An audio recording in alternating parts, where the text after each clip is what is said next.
السلام عليكم ورحمة الله وبركاته حبايب قلبي، أهلا بيكم. عاملين إيه؟ إيه الأخبار؟ يا رب تكونوا بخير. النهاردة ريفيو على سمارت ووتش.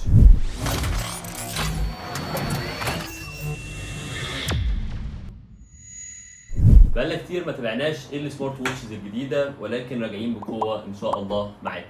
وبتشجيعكم والسبسكرايبز بتاعتكم واللايكات بتاعتكم إن شاء الله نرجع بقوة قوي ونقول لكم أحدث حاجات موجودة في السوق. نعمل لكم تجربه كامله كمان. براند ميبرو ظهر في الفتره الاخيره بيعمل ساعات محترمه جدا، وفي نفس الوقت بيديك بطاريه حلوه قوي، والشاشه كمان بتكون حلوه وفيها كل الفيتشرز اللي انت محتاجها سواء مكالمات او رد على التليفون وكل الكلام ده. طبعا متابعه الجسم بكل التفاصيل اللي موجوده اللي انتوا عارفينها. خلينا بدون مقدمات كتير نعرفكم ايه الريفيو اللي احنا هنعمله النهارده.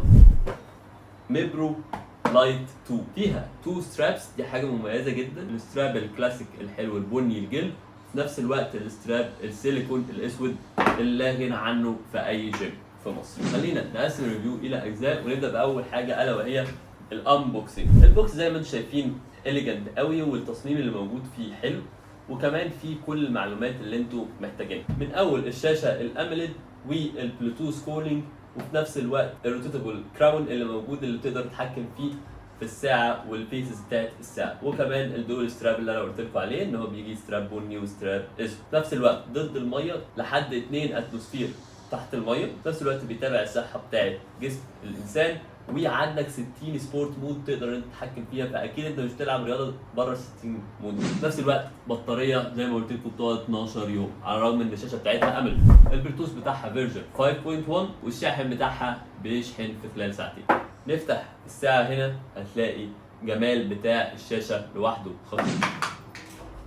كمان بيجي الشاحن بتاع الساعه والستراب الثاني وكتيب التعليمات والكيو ار كود بتاع الابلكيشن اللي انت هتنزله. نخش بقى في التصميم والماتيريال. الستراب هو جلد صناعي اكيد، ولكن مميز حلو قوي، لونه حلو، بقالها كتير عندي وبنستخدمها. جلد الحمد لله ما اتاكلش لحد دلوقتي، ودي حاجه مميزه في الفئه السعريه دي. في نفس الوقت السيليكون حلو قوي ما فيهوش اي مشكله. جسم الساعه نفسه من ماتيريال كويسه، من الحديد تقريبا او ميتال معين مقاوم للخدوش، وفي نفس الوقت في كيرف بسيط كده في الشاشه حلو قوي بيديك مظهر شيك وغالي.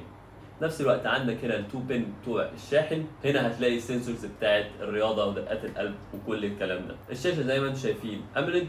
في نفس الوقت لو دوست على الزرار اللي تحت هتلاقي في شورت كاتس تقدر ان انت تتحكم فيها برضو عن طريق الابلكيشن.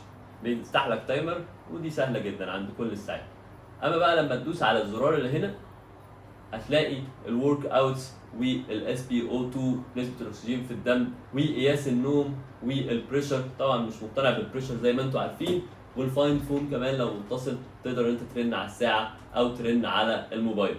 وكمان عندك فون كول تقدر انت تشوف ايه المكالمات اللي عندك، وتقدر برضو تتابع الويزر عن طريق الساعه، وتتحكم في الميوزك وتحط عليها الارمات. كمان فيها كالكوليتر وفيها كالندر عشان خاطر تتابع ايام الاسبوع، وكمان وومن هيلث. لو عايز ان انت تروح شمال كده هتلاقي زي ما قلت لكم بعض الحاجات اللي موجوده جوه الساعه اللي انت تقدر ان انت تدوس عليها وتجيبها حتى من البكره اللي هنا دي بمنتهى السهوله والجمال والشياكه. وكمان متوفره عند سليم ستورز تقدروا تشتروها. سيب لكم اللينك تحت في الديسكربشن بسعر مميز جدا وبرومو كود احمد سهل ريفيو. وبس كده، ان شاء الله اشوفكم الريفيو الجاي.